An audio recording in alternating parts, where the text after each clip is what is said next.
The UN Secretary-General Antonio Guterres has arrived in Somalia's capital, Mogadishu, at the start of a brief visit. His second visit comes amid a deteriorating humanitarian situation in the restive and climate-stricken Horn of Africa nation. Shabelle Radio on Saturday reported that Guterres will be arriving in the country on Wednesday. Guterres has held talks with President Hassan Sheikh Mohamud and will meet other top government officials and tour camps for internally displaced people in the city. Also here to ring the alarm on the need of massive international support. Massive international support because of the humanitarian difficulties the country is facing. Massive humanitarian support in relation to the build-up of a security capacity in Somalia, and massive humanitarian support in stabilization and development of the country.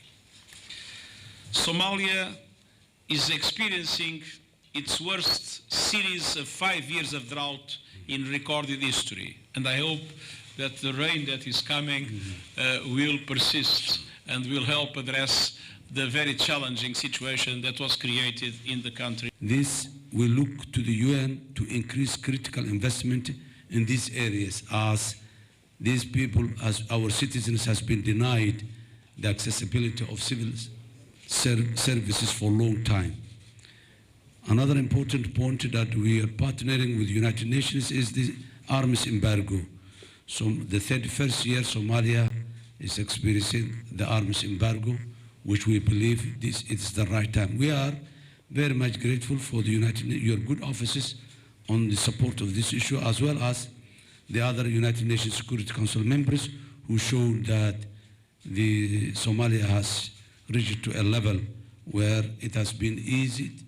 The embargo has been easy in the past. That helped a lot, and we are expecting the complete lift in the near future as well.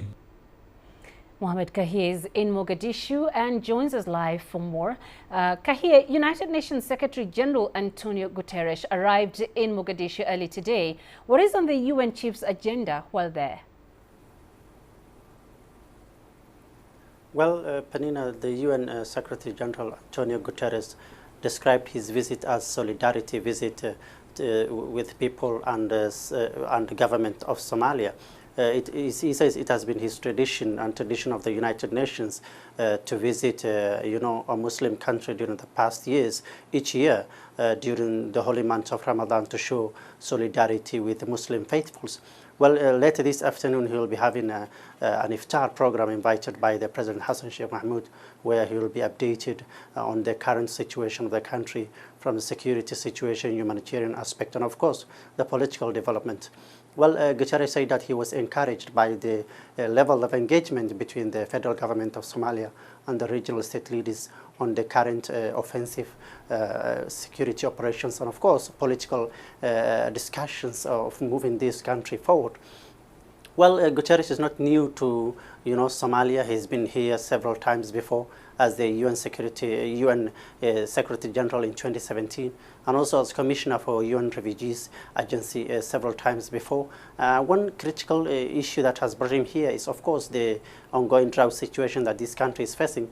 And he has said that almost the country has received, and humanitarian agencies have received 15% of the $2.6 billion appeal for humanitarian assistance for Somalia, and he has appealed the donor funding partners to scale up the remaining, funding to help people impacted by this drought. He's expected to visit, as we speak, he's in Baidoa, one of the affected areas by the drought, where millions of people displaced are there to assess the situation. And he'll be back this afternoon before he leaves the country tomorrow to oversee the situation, meeting various agencies here, including the international organizations, scaling up the humanitarian assistance here in Somalia. And what do you expect to come out of Guterres' visit? Well, we expect that we'll have, as we have seen, that the discussions between President Hassan Sheikh Mohamud touched on the security issues that this country is facing, and the need for Somalia, UN Security Council to lift the arms embargo to make Somalia's security agencies to get better equipment to deal with this last phase of offensive against Al-Shabaab. And of course, his visit is very, very important for the humanitarian situation. Of course, I've said it before, humanitarian agencies need to scale up their response, especially during right now where the rainy season has started. And there's, of course, reported flooding across the country, and the humanitarian needs are becoming, increasing, and this need for the donor countries to scale up the humanitarian response, and also, of course, the funding, which is very, very important for these activities.